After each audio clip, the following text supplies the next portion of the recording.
எல்லாத்தையுமே ஓரளவுக்கு தொட்டியில் ஒன்று ஒன்றா நட்டு விட்டுருந்தேன்.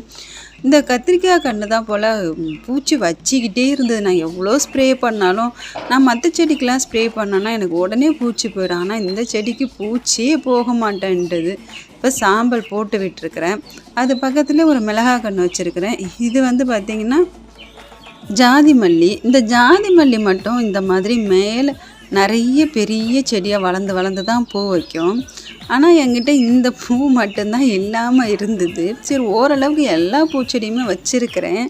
அதனால் இதை மட்டும் ஏன் விட்டு வைப்பானே, தொட்டியில் தானே, சரி பார்த்துக்கலாம் அப்படின்ட்டு நான் இதை வாங்கிட்டு வந்து வச்சுட்டேன். ஆனால் வாங்கிட்டு வந்து வச்சதுலேருந்து நீட்டாகவே கிளை இருக்குது.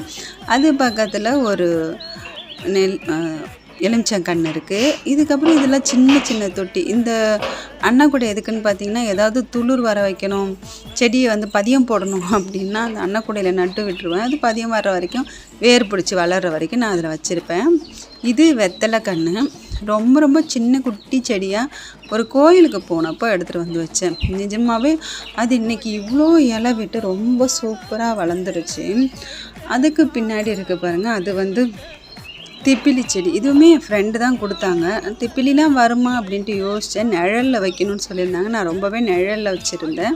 இந்த வெத்தலை செடி கூடவே வந்து மணி பிளான்ட்டுமே இருக்குது. ஆனால் நான் அதை சரியாக எடுத்தேனா என்னன்னு தெரியல. அவ்வளோதாங்க நம்ம கார்டன். ரொம்ப சின்ன இடம். அந்த கீழே போர்ட்டிக்கோ கொடுக்குறோமே அந்த இடம் தான். அதிலே நான் வந்து எல்லாமே செட் பண்ணி வச்சுருக்கிறேன்.